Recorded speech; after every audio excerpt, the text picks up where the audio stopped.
खोर्धा जिला खोर्धा तहसिल निजीगढ़ तापंग स्थित डुबुरी कलामगुनी पथर खणी को नहीं जातीय ग्रीन ट्रिब्यूनल एनजीटी रे मामला। श्री जगन्नाथ महाप्रभु नारे थिबा एही पथर खणी को नीति नियम उल्लंघन करी खोला जाउछि। पूर्व सरकारक समय दिया जाइथिबा खणी को लीजधारी माफिया माने सरकारक नीति नियम को उल्लंघन करी लुटि चलीछन्ति।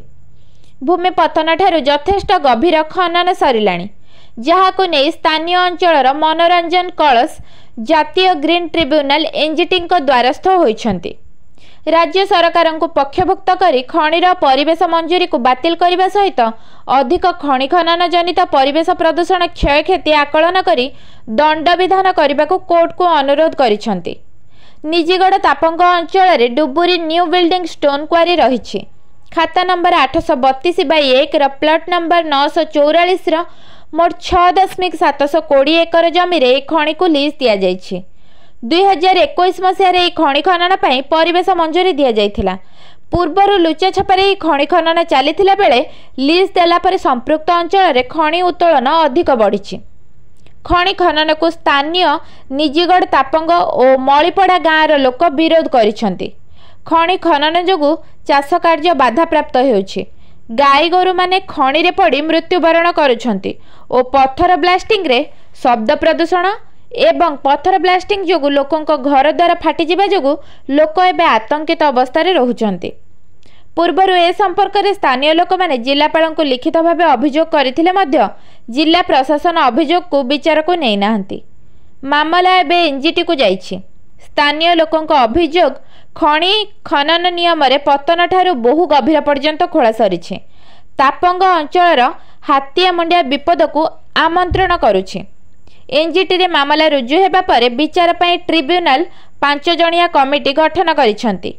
कमिटी रे राजस्व विभाग, राज्य प्रदूषण नियंत्रण बोर्ड, श्रीमंदिर प्रशासन, सिया कर्तृपक्ष और राज्य खणी उपनिर्देशालय को शामिल करा जाइछि। सेमाने क्षेत्र परिदर्शन करिसेंति। खणी को बंद करने को स्थानीय लोक दाबी करिसेंति। खोर्धार ज्ञानरंजन दास का रिपोर्ट, सठिक न्यूज ओडिशा।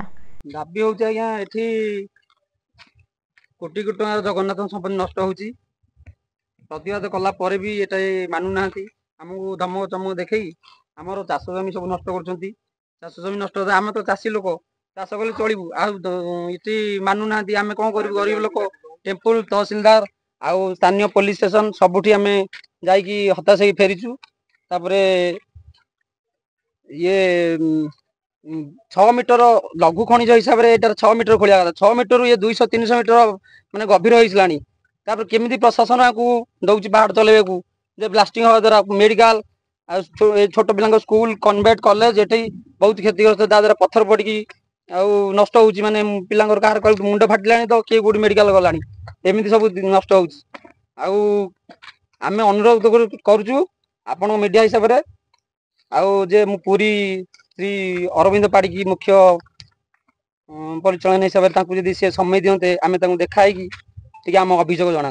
गाँ मलीपड़ा आज्ञा जो जगन्नाथ जमी एथिरे 2021 रे जो बाबू आनी लीज आनी बर्तमान आम एटा चाष जमी आप देखुं चारिपटे आम आगु आम गोसिया पमलू एठी कोलथ होउतिला, तापरे बिरी होउतिला, धान होउतिला, तापरे गोरु गाई बलद गोरु माने सब चल प्रचल करुछन्ती।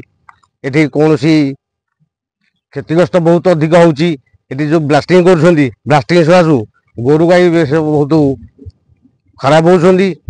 एठी जो खाल जेती काम करिया कथा ता तो बहुत परिमाण रे खाल कर सारिछन्ती।